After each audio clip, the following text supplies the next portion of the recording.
Hello student, welcome to our channel CS engineering ज्ञान।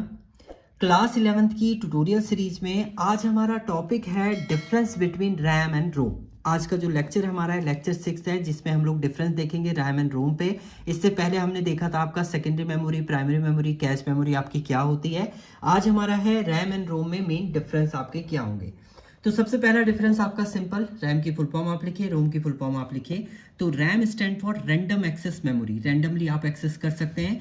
And ROM stand for read only memory, read only means इसमें आप खाली read up perform कर सकते हैं, राइट अप आप परफॉर्म नहीं कर सकते, इसलिए इसको बोलते हैं आपका रीड ओनली मेमोरी। दूसरा, रैम जो होती है आपकी वो वोलेटाइल इन नेचर होती है। वोलेटाइल का मतलब है maintain its data while device is powered, मतलब डिवाइस अगर पावर ऑफ हो जाए आपका, उसके बाद भी डेटा आपका मेंटेन रहता है, इसलिए इसको वोलेटाइल इन नेचर बोलते हैं। Non volatile in nature does not loss content when power is loss, जब आपका पावर लॉस हो जाता है उस समय कंटेंट को लॉस नहीं करता है, नॉन वोलेटाइल इन नेचर होता है, इसलिए आपका रोम। नेक्स्ट पॉइंट है स्टोर इंफॉर्मेशन टेम्पररी, जो भी डेटा आपका स्टोर होता है वो परमानेंटली स्टोर होता है। परमानेंटली मतलब कुछ टाइम बाद आपका वो ऑटो रिड्यूस हो जाए, रिमूव हो जाता है आपका, इसलिए इसको टेम्पररी स्टोरेज भी हम लोग बोलते हैं। एंड स्टोर इंफॉर्मेशन परमानेंटली, रोम के अंदर जो डेटा आपका होता है वो परमानेंटली स्टोर रहता है।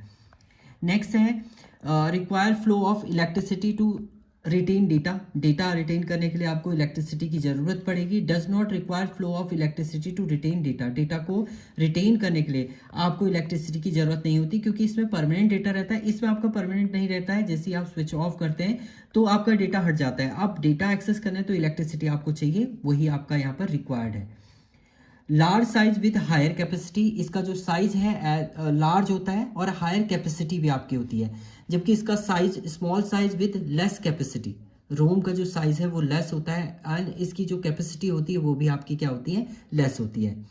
ये रीड एंड राइट दोनों पर्पस के लिए आपका यूज होता है रैम, जबकि आपकी रोम की बात करेंगे तो वो केवल आपका रीडअप पर्पस के लिए होता है, उसमें आप राइटअप नहीं कर सकते हैं। Very fast but use a lot of power, जब आप इसको यूज करते हैं फास्टली वर्क परफॉर्म होगा, बट इसमें पावर आपकी बहुत कंजप्शन होता है, मतलब ये लॉस करता है पावर का।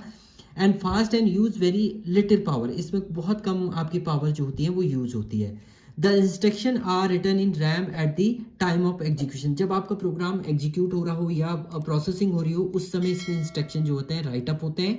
इंस्ट्रक्शन इसमें पहले से ही आपके राइटअप होते हैं। Instruction are written in the ROM at the time of manufacture, जिस समय आपका रोम डिजाइन होता है उसी समय मैन्युफैक्चर टाइम पर ही आपके राइटअप कर दी जाते हैं इंस्ट्रक्शन।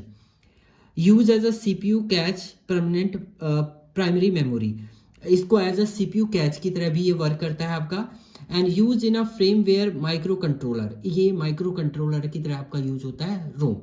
तो ये मेन डिफरेंस थे आपके रैम एंड रोम में, जिसमें जो इंपॉर्टेंट डिफरेंस है वोलेटाइल एंड नॉन वोलेटाइल का है आपका।